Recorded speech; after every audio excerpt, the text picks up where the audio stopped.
Good afternoon, everyone. It's been a long time. I have not been actually preaching here in the main Pag-asa Center. So it's like my first time again. So I would like first to greet everyone, especially those who are watching us online or viewing us online. Hello and welcome to Pag-asa Center. And to everyone, especially for our first-timers, we welcome you here in Pag-asa Center. I'm Pastor Shea, and I would like us all to be comfortable today, and God has a message for us. Amen. Today is the Pentecostal Sunday, isn't it? I think Sister Doris told us that today is the Pentecostal Sunday, which is actually a Jewish celebration that is being celebrated 50 days after the Passover. And this is a very special, celebration, especially for us, because we belong to the Pentecostal movement, or we are a Pentecostal church, wherein we are actually remembering or reminiscing the descent of the Holy Spirit upon the disciples of our Lord Jesus Christ and His followers. In fact, it is in our devotion today, isn't it? How many of you did your devotion today? Acts 2:1, 1 to 13, isn't it? And this is actually, what the Sunday Pentecost is all about. Like I told you, it emphasized particularly by the Pentecostal churches wherein we preach the Holy Spirit. We believe in the Holy Spirit and its manifestations like speaking in tongues and divine healing, anything, all about the Holy Spirit, we are believing it. That's why we belong, or we are a Pentecostal church. Amen. We believe that Pentecost marks the fulfillment of the promise of our Lord Jesus Christ to send the Holy Spirit. In John 14:16 to 17, Jesus tells us, "And I will ask the Father, and He will give you another advocate who will never leave you. He is the Holy Spirit who leads into all truth. The world cannot receive Him because it isn't looking for Him and does not recognize Him. But you know Him because He lives with you." Did you hear that? He lives with you and later will be in you. Amen. And then on those verses tells us actually that the Holy Spirit is in us. Amen. The worship today, if you felt the presence of the Lord today, then you will see that the presence of God is in this place. Amen. As we were worshiping, as we were, singing, I was praying in tongues so that everyone that are singing will feel the presence of God. And if you felt like I told you today, the presence of God, we are believing that the Holy Spirit is in this place. Hallelujah. Praise the Lord. It talks about when you are talking about the Holy Spirit, a born-again Christian, there's the so-called indwelling of the Holy Spirit. What is indwelling of the Holy Spirit? It is actually the permanent residence or permanent presence and the dwelling of the Holy Spirit within all the believers who has accepted Jesus Christ as their Lord and their Savior. So do you believe that the Holy Spirit, for all of us who have truly accepted the Lord Jesus Christ as their Lord and Savior, the Holy Spirit is indwelled in you right now? Amen. What is the work of the Holy Spirit in our life? When we have experienced the new birth, the Holy Spirit's work actually is the sanctification and the salvation of every believer. He dwells, permanently, marking us that we belong to Christ. Amen. So the Holy Spirit empowers believers to grow in holiness. Amen. So it's not just about, I am born again. When you are true born again, you are baptized by the Holy Spirit. And that baptism is the indwelling of the Holy Spirit so that He will be able to guide you. He will be the one that will be now controlling you so that you will live a life that is sanctified, a set-apart life. Amen. So do you understand? And that's why when the Holy Spirit empowers us, we believers will grow in holiness and we are going to live a life of ease according to God's will. Did you hear that? When we are being controlled by the Holy Spirit, we are going to live a life of ease. And today, I want to talk to you or speak about the anointing of ease. I hope my PowerPoint is already there. Amen. And so, I was talking about the empowerment. The empowerment, when the Holy Spirit is indwelled in us, there is empowerment. What is this empowerment? The Holy Spirit equips believers with gifts and with grace to live a life that is pleasing to God. Amen. So without the Holy Spirit, we cannot please God in our life. Empowerment in Romans 8:9 tells us, is it there? The anointing first, yeah? Okay. Let us read Romans 8:9. But you are not controlled by your sinful nature. You are controlled by the Spirit if you have the Spirit of God living in you. And that is what I was talking about. The Holy Spirit is indwelled in you. He is living permanently in you. Because even 1 Corinthians 6:19-20 tells us, what does it say? Don't you realize that your body is the temple of the Holy Spirit who lives in you and was given to you by God? You do not belong to yourself.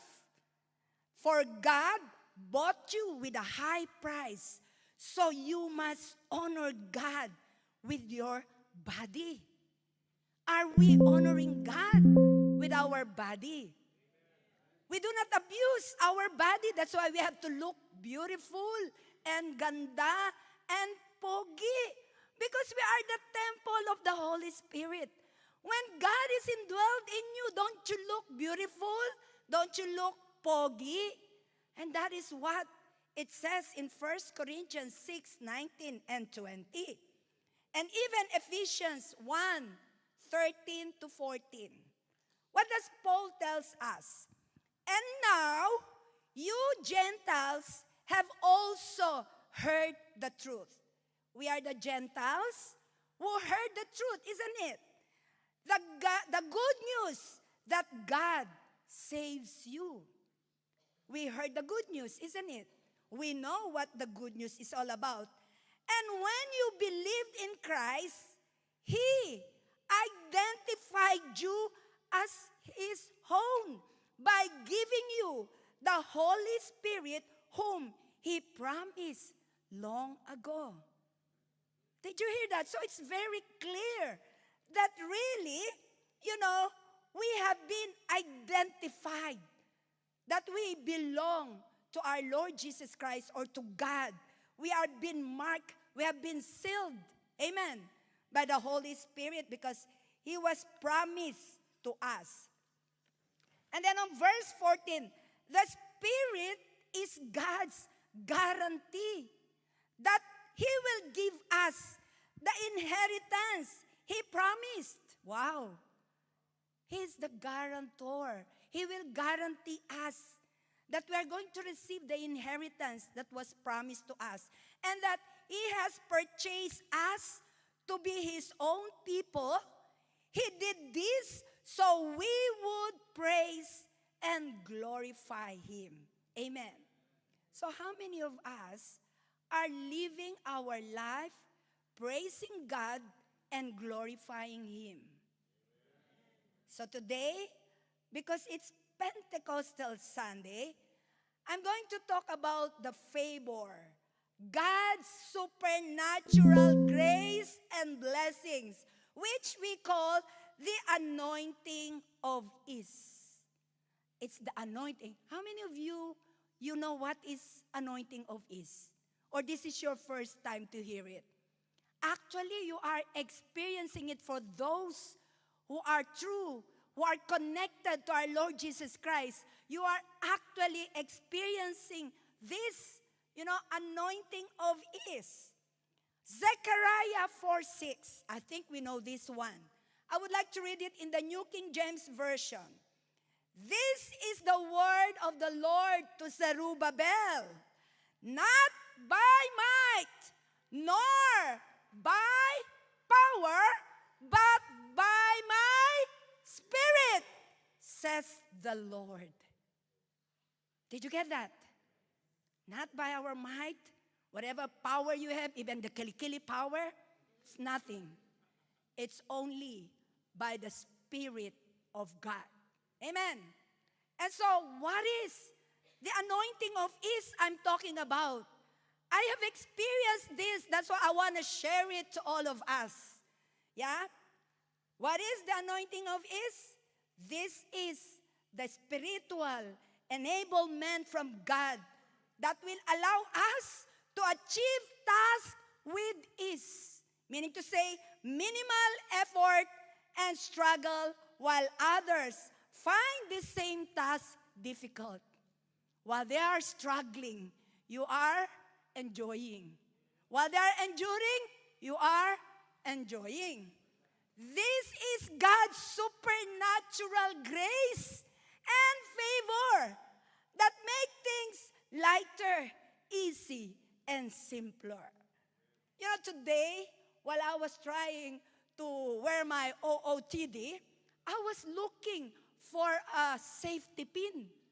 And we just moved from Dagenham to South End and finding a pin, that safety pin is very difficult. And because I have an anointing of peace, ease, I said, Lord, I need a safety pin. And He directed me to one of those boxes, and I found a safety pin to put on my coat. That is an example of anointing of ease. Small things, isn't it? Maybe you're saying, pin lang naman pala yan eh. Oh, it's only a safety pin. I tell you, my dear brothers and sisters, there is more than to that. From small to big, to the biggest, and to the ultimate success of your life, you are going to have this anointing of ease. Amen. And so, this is not about natural ease or lack of effort. It's not all about that. It is a divine intervention that will provide us knowledge, wisdom, understanding, and grace so that we will be able to overcome obstacles and achieve success with minimal struggle. Don't you like that? Amen. Amen. Yes. There is a flowing of ease, just like the oil. The oil that makes things flow smoother. The anointing of ease will make things easier and simpler in various aspects of life. When you are at work, when you are having a relationship, or maybe you have personal struggles. When God releases that anointing of ease, He can cause us to move faster than others and even than our age right now. You believe it? You know, the Bible said in 1 King 18:4-6, when the hand of God was upon Elijah, you know what happened? He ran faster than the chariots of King Ahab. Could you just imagine? Maybe some of you don't know about this, or you're not reading the Word of God. It's your first time. Imagine, 1 Kings, if you read that, 18:4-6, that Elijah ran faster than the chariots of King Ahab. What do you call that? You know, when we have season of failures and hardships, when the anointing of ease is present, what used to be a struggle is no longer a struggle. Like what Sister Goldie testified. What they say, you are poor, you are probably lacking knowledge. No, it will be the opposite. Amen. Whatever you are struggling, there will be a divine favor. Listen to this. There will be a divine favor that will lighten the load and removes the pressure in you. And that is the supernatural strength, not coming from you, but from the anointing of the Holy Spirit in your life. You know, we all go through times that are more difficult than others, isn't it? You're saying, oh, it's so difficult. We work hard, but there is no promotions. I've been working 30 years in my department. I still don't have promotions. We do our best in our relationship, but it looks stagnant instead of it is improving. It is not improving. We do everything, but there are times it is like we are struggling from one problem to another. And we get frustrated, isn't it? Many of you are still in the frustration stage, and we lose our enthusiasm and think this is the life of being a born-again Christian. That's what you are asking. And you are thinking, this is not the kind of life I dreamed of. But you know what? Ask me what? Jesus said, listen to this, my yoke is easy. Did you see the word easy? My yoke is easy and my burden is light. And we will continue in Matthew 11:27-28. Then Jesus said, come to me all. Not one, but all. He said, come to me, all of you who are weary and carry heavy burdens. I will not ask you to raise your hand who are carrying heavy burdens right now. But I know there are some of you seated right now. You are carrying a heavy burden. You are very tired. You want to quit. You're exhausted. But Jesus said, I will give you rest. And then on verse 29, take my yoke upon you. Let me teach you. Wow. Let me teach you because I am humble and gentle at heart, and you will find rest for your souls. You know, imagine our Lord Jesus Christ so gentle. He will not shoo you out. Oh, no, don't come to me. Go there. Go to your bishop. Go to somebody. Don't go to, no. Our Lord Jesus Christ is so gentle.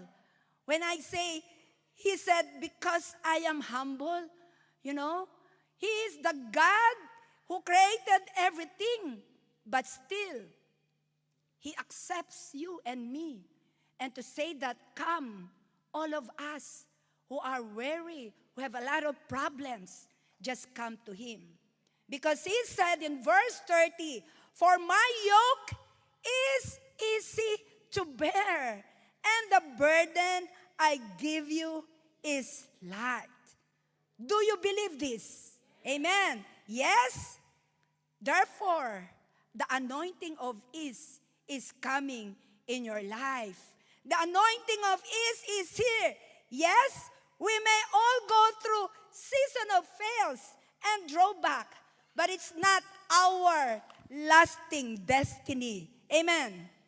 We have, what it takes to succeed without struggles. We have everything that we need. And you might ask, really? Is that so? Yes. And I call it the anointing of ease. Do we need a special message before we believe and to receive the key to the flowing of this anointing in your life? Because actually we know this already. We are not just applying it. So when you step into this anointing, what was difficult, what was a struggle in your life becomes easy things. Amen. It becomes easy.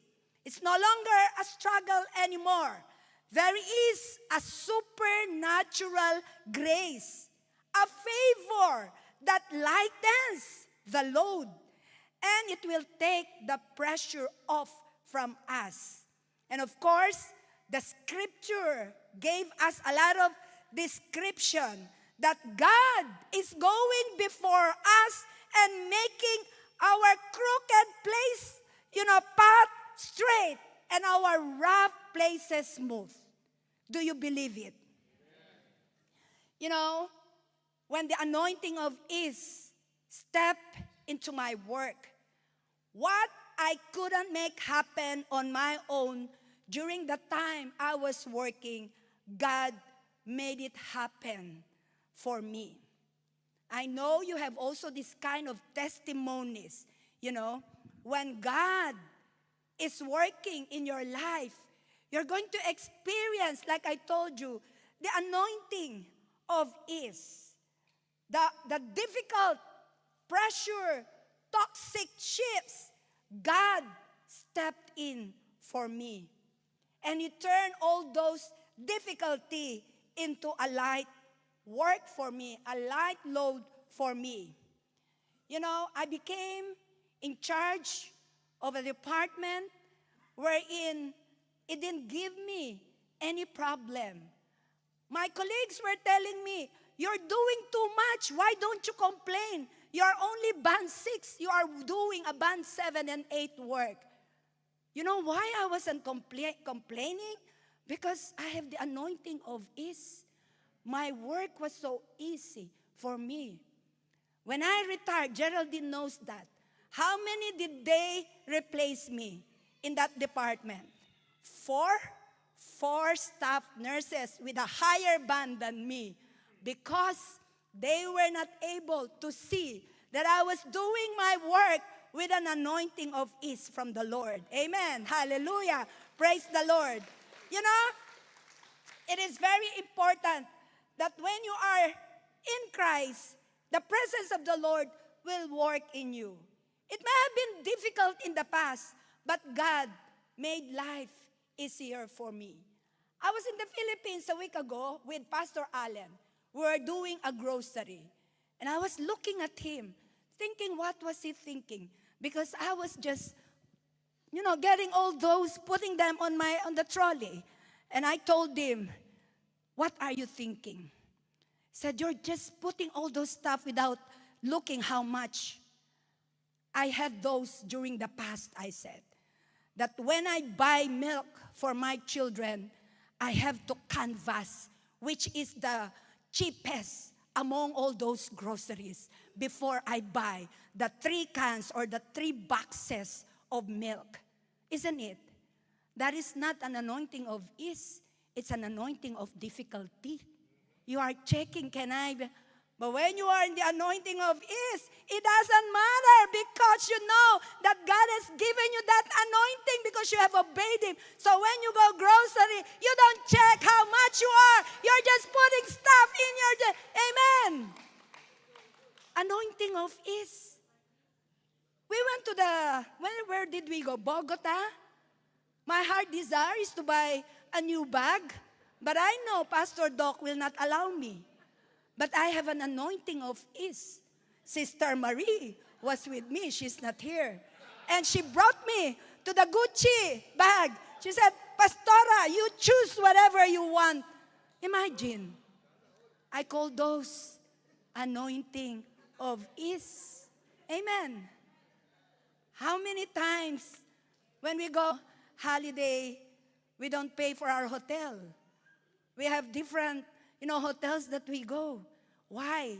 We are being blessed by those pastors who invited us. Ask Lota in the CAC.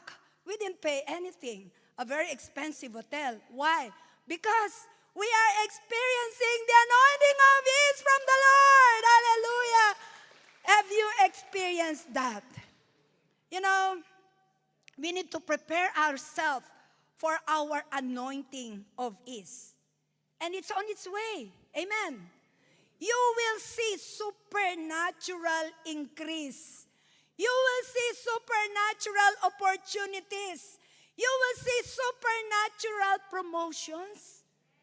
You will say, why am I promoted? I'm not even, the qualified one. No, because it's your anointing from God. He will reward you. Amen. There's an anointing of ease. When you enjoy His blessings, when you obey Malachi 3:10, you will be at home when you open your refrigerator. It's full of food instead of just water. When I was not doing, the Malachi 3:10, I'm losing all my jewelries that I'm buying because I'm investing them for myself. But when I started investing for the Lord, even the lost one, I could just find them somewhere else. Amen. And that is the anointing of ease. I think most of you have experienced that. It's not a struggle anymore in your life. You are just relaxed, trusting God. How many halo-halo did the Christian give, Pastor Doc? It's an anointing of ease. Libre. You see? He will open doors that no person can keep closed. Yes? Economy may be down, but maybe you said, I'm not working right now. I don't have a job.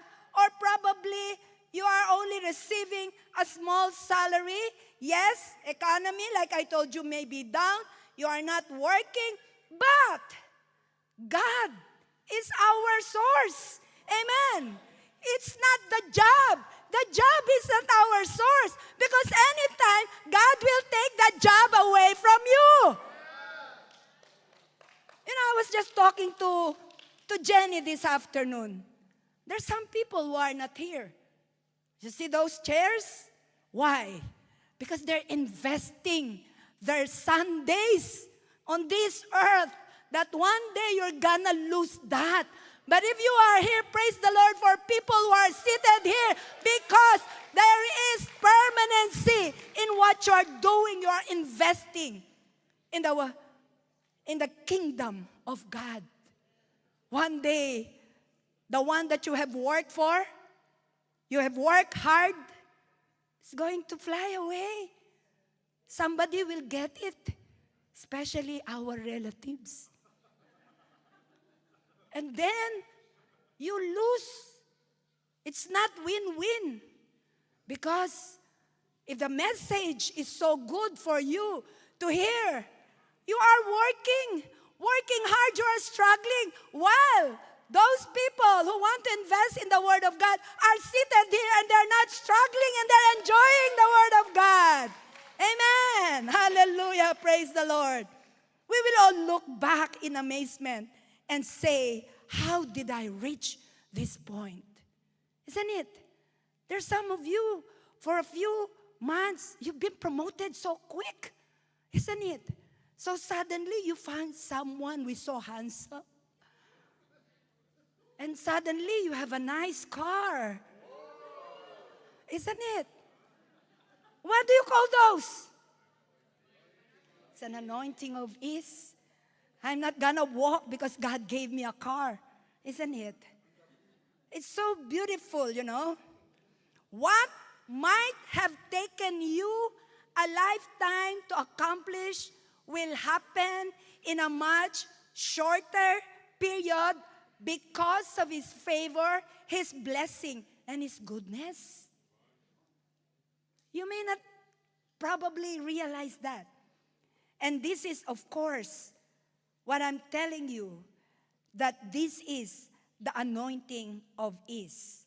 And God is about to reward your faithfulness. For those who are faithful, God, you know, got your hopes up. Expect the unexpected. Dare to dream your greatest dream. Amen? The anointing of ease is here. Like I told you, I desired only 2 toilets.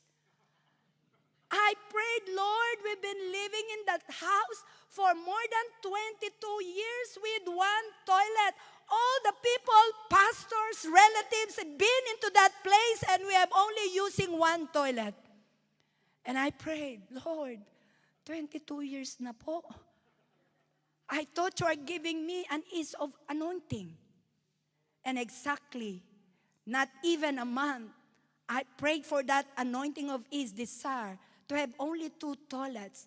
God gave us 4 toilets! Hallelujah! Praise the Lord! Imagine, I only desired 2 toilets, Lord. We have 2 ensuite. We have 1 bath and 1 toilet, and downstairs another toilet. And what do you call that? Isn't that called an anointing of ease? Instead of me taking a bath and my grandson knocking, Lola, I want a poo. Now, we have 1 toilet each whenever we want to poo and take shower. Hallelujah, praise the Lord. Amen. The anointing of ease. We are not victims of the bad economy. We are not victim of illness. You know, Pastor Doc had an anointing of ease because of his illness.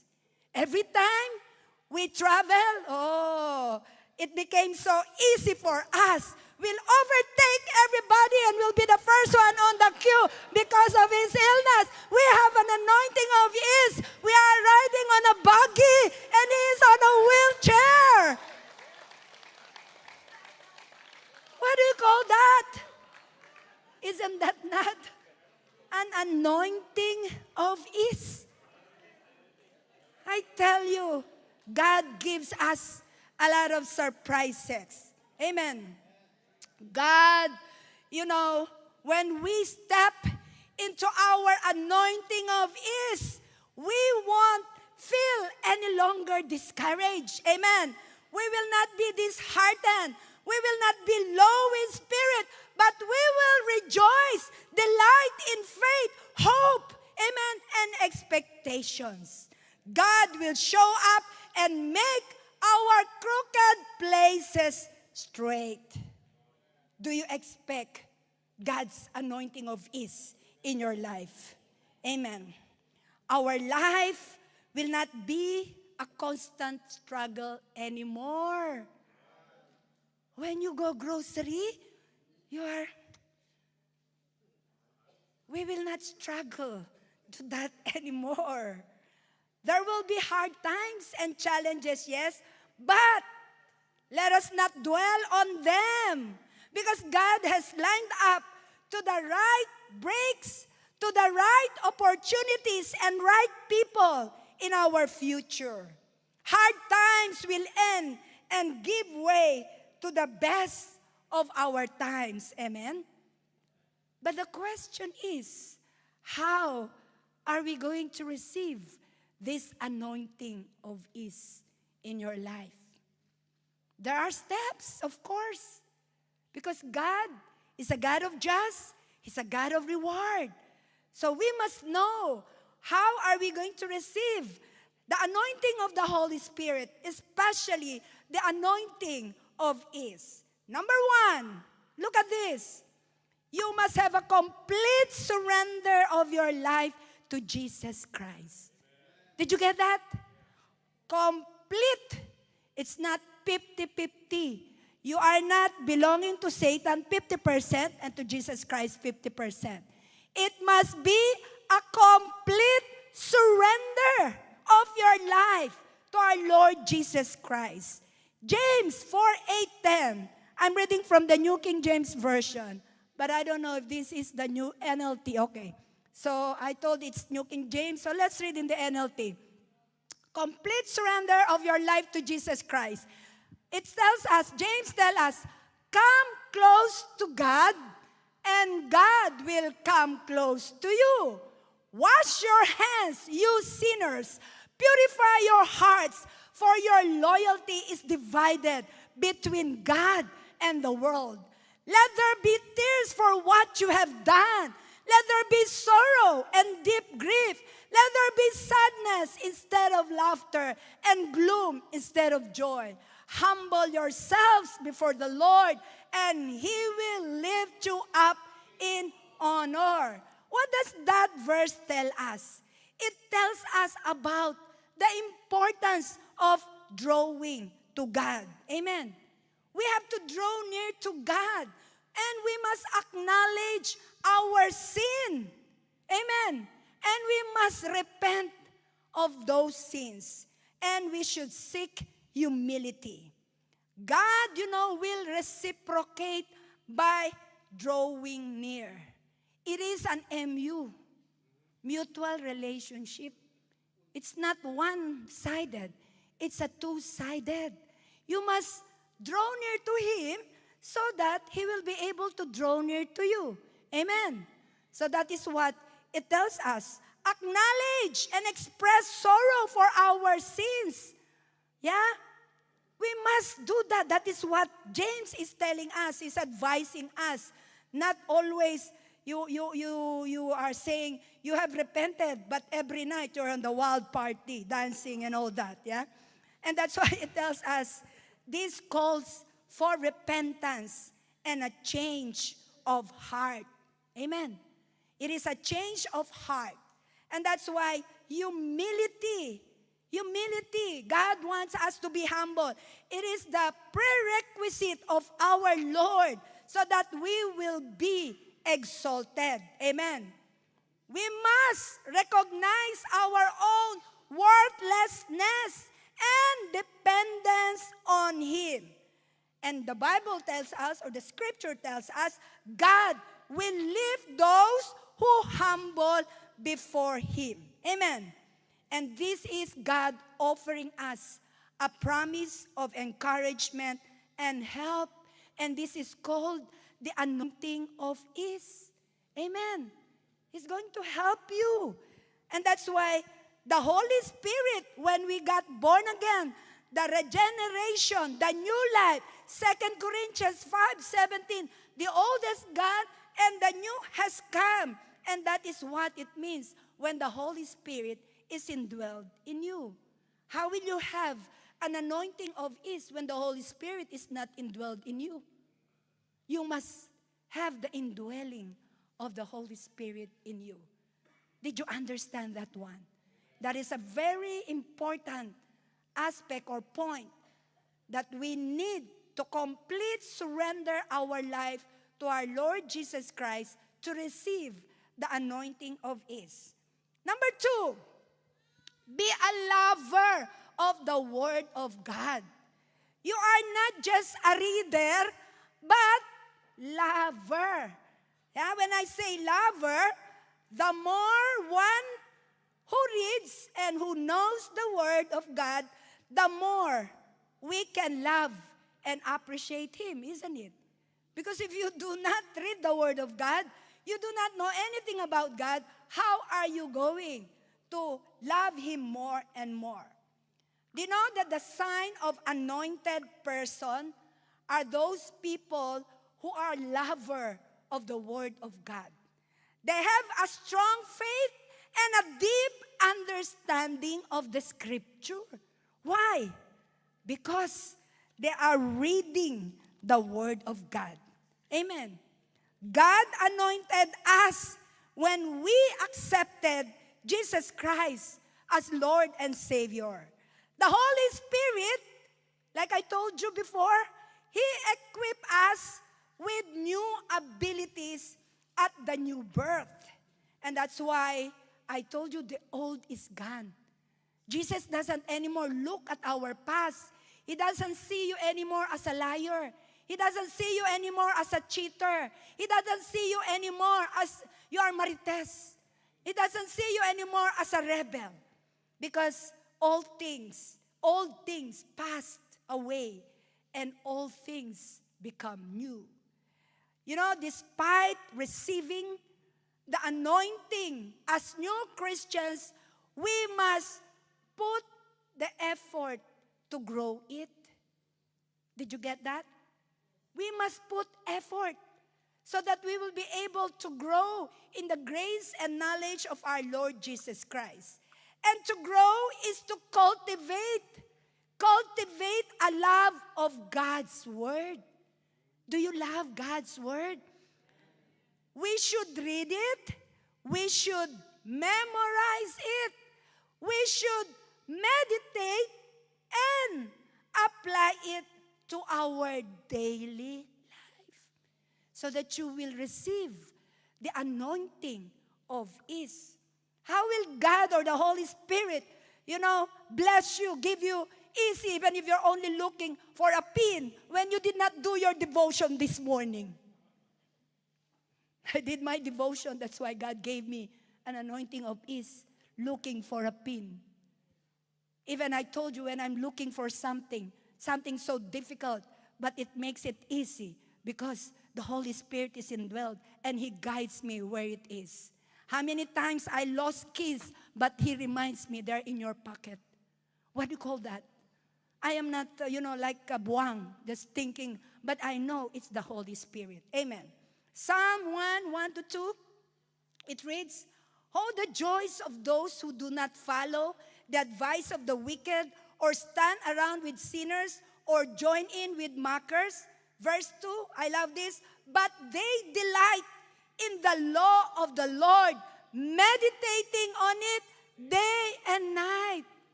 Doing your devotions. Probably you cannot journal because you are working, that's fine. But what is important, you are meditating or you have read the Word of God, you talk to God, and you know what He wants you to do on that day. Amen. Because it says in Psalm 119:105, "Your word is a lamp to guide my feet and a light for my path." When you don't know which path, will I go to the left, to the right, forward, backward? Read the Word of God and it will illuminate you. It will tell you because it will guide where you will be going. Amen. Even Psalm 119:103 tells us, "How sweet your words taste to me. They are sweeter than honey." Wow. It describes, God's Word, sweeter than anything or than honey. And it emphasizes the joy of embracing God's teaching. When you do your devotion, when you read God's Word, don't you feel so happy? It's like you're nibbling,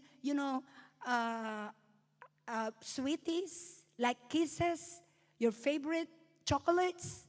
That is how it is when you read the Word of God. Some of you are looking at me because you are not yet there. You haven't experienced the one I am telling you. When you are reading the Word of God, you feel the joy. You even cry because you are full of joy, not because you are full of desperation. And that is how it is when you are loving the Word of God. Amen. And why will you not love the Word of God? Psalm 119:11 tells us, "I have hidden your word in my heart that I may not sin against you." This highlights the power. of storing God's word in our heart so that we're not going to sin, to avoid sin. When you have the word of God in your heart because you have memorized it, you understood it, you meditated on it, when sin is running or chasing after you, you're going to resist it. Amen. Because the word of God tells us. Amen. To truly love God, is to value and listen to His words, just as we would, in any relationships that we have. Please, value the word of God. Amen. James 1:25 tells us, look at this. But if you look carefully into perfect law that sets you free, and if you do what it says, and don't forget what you heard, then God will bless you in doing it. What is that blessing? The anointing of ease. When you do our devotions, like I told you, Bible study, and you do it, and that's where I will go. Point number 3 is, be a doer of God's word. When you accepted the Lord Jesus Christ, number 1, you completely surrender your life to Him. Then number 2, you will read, love the word of God, but you just don't read. You have to do. That's your number 3. Be a doer of God's word. James 1:22-24. It says, but don't just listen to God's word. Like now, you are all listening to me. You must do what it says. Did you hear that? Yeah? Otherwise, you are only fooling yourselves. How many Christians, they come and go every Sunday or Saturday, cell group maybe, or Bible study or whatever the culture of their church is. But they're not doing. They're not doer of the word of God. And so the Bible calls them foolish. Do you want to be called foolish by God? You just come here for the sake of motion of coming because you're probably a leader, or your parents are here, young people, or the parents would like to show their children. But truly, you are not connected to God. Be a doer of God's word. For if you listen, it says here, otherwise you are fooling yourselves. For if you listen to the word and don't obey it, it is like glancing at your face in a mirror. It's a very nice illustration, isn't it? Okay, and then you left. Now, verse 24, you see yourself walk away and forget what you look like. It's the same. You come to church, but when you go home, you forget everything that was preached or the message of God. BSDU in Tagalog, balik sa dating ugali.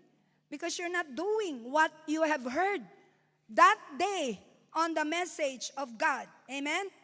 And that is why doers, are blessed with their actions. And there is an illustration in Matthew 7:24-27. I think you know this one. This is about, the importance of applying God's word in your life, wherein this is the comparison of Jesus Christ to a house that was built on a rock and on a sand. And when the storm came, the problems, all the difficulties in life, what happened? The house has been blown away. And this is exactly, if you are not doing the word of God, obeying, and that what happened is that it just, destroyed that house. And this is the importance of obedience. Amen. We must obey. When you read the word of God, even if you don't understand, even you think it's so difficult, even how will I do it? Just say, Lord, I want to do it for you because I love you. You save me. I will obey you. Amen. So that is number 3. Number 4, anyway, there's one more verse, I think, John 13:17. This is the time when Jesus washes the disciples' feet. And this is, of course, an example that he wants us to follow. He said, now that you know these things, God will bless you for doing them. Did you get that? He taught them an example how they will serve. He washed the disciples' feet. And that's why he was telling them now that you know all these things, God will bless you for doing them. And what is this? The anointing of ease. Amen. Hallelujah. Praise the Lord. Let's give the Lord a clap of praise para hindi kayo matulog. Hallelujah. Number 4 point. We should lead a life of constant prayer. So we must surrender our life fully to our Lord Jesus Christ, love His Word, obey His Word, and pray. Lead a life of constant prayer. This prayer will cultivate a close relationship with God. Are you praying? 1 Thessalonians 5:17. It tells us, never stop praying. Pray without ceasing. So what does it mean? Become a prayer addict instead of addicted to Facebook and Netflix. Did you hear that? You know, nowadays, social media is not reliable. Especially AI is there already. They can make you look beautiful or they can make you look ugly. Everything that is in the media, if AI is there, it's very dangerous.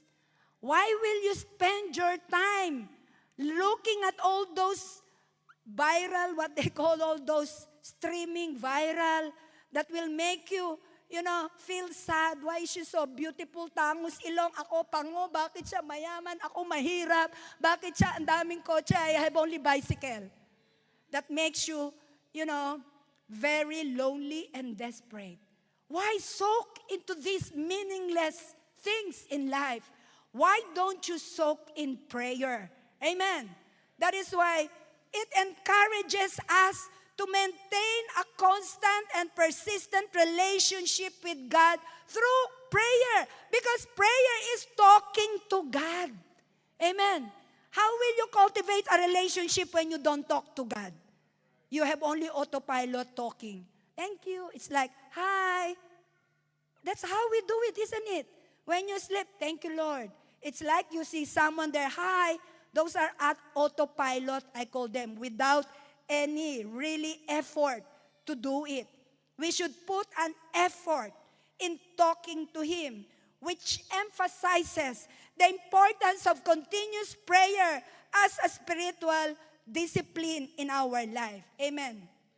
We must maintain a heart, attuned to God, seeking His guidance and presence throughout the day when we are communicating or talking to God.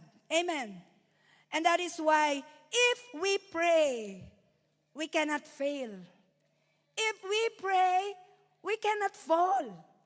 If we pray, we cannot faint. Do you believe that? Jesus Christ is our perfect example.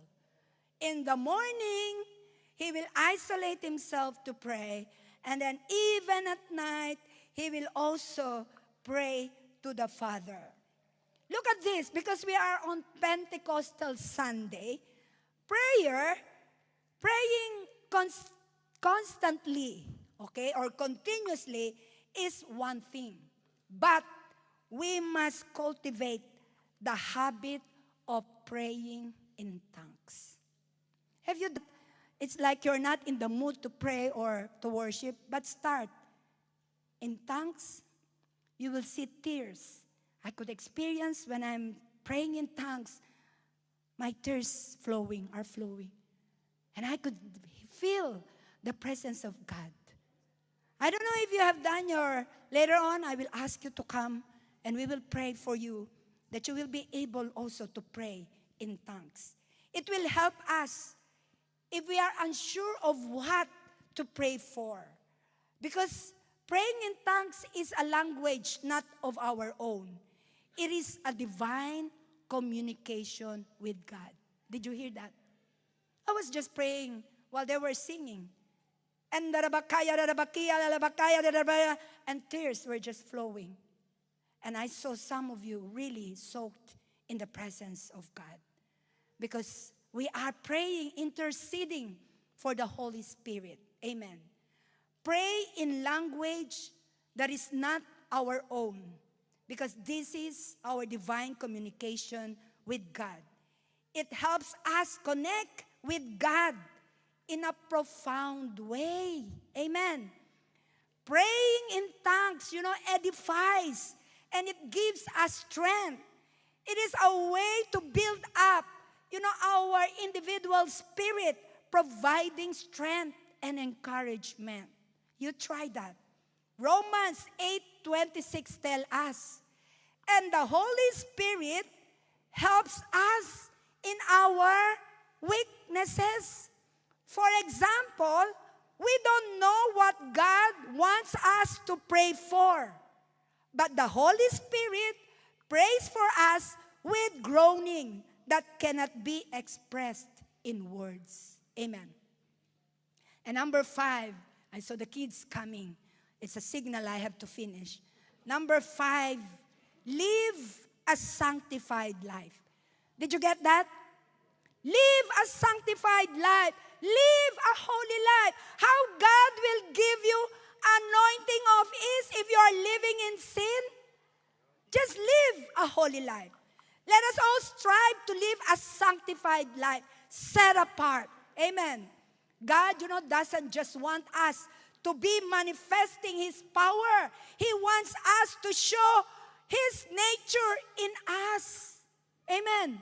That's why when the Holy Spirit is indwelled in us, you're going to have the fruit of the Holy Spirit. Amen. Galatians 2:23, because those are the fruit of the Holy Spirit. But John 15:5 tells us. Do you know John 15:5? Jesus says, I am the vine, you are the branches. He who abides in me and I in him bears much fruit. Yes? For without me, you cannot do nothing. What a beautiful metaphor of a tree that is being nourished because of dependency on the water. If you're not connected to God, you will not be nourished. You are thinking you're still connected, but you have already died or you are withering. Amen. Abiding. You know what is abiding means? Abiding is a deep, an ongoing relationship of fellowship, devotion, prayer, faith, and obedience to God. Amen. It is active and it is constant connection. Are you getting it? Human effort without the input of the supernatural is a work of effort. Because Jesus tells us, for without me, you cannot do anything. You are malnourished. You are not growing because you are disconnected. You must check your connection. While I was in Isabela, I was doing ironing of the dress I'm gonna wear for the wedding. At first, it's so smooth. It could smoothen the crinkles, the crumpled. But later on, I'm having difficulty. It will not smoothen. And there were their shoes around, shoes of Lota and Doc, that were there. I had to kick them so that I could push back. You know what God was telling me? When we are distracted, when there are obstacles, why am I struggling? I was not having that anointing of ease. You know why? I checked my connection. The iron was not plugged. It was disconnected.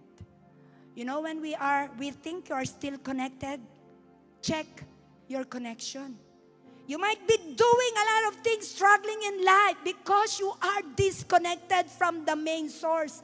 And the source is our Lord Jesus Christ. Amen. Yes, hallelujah.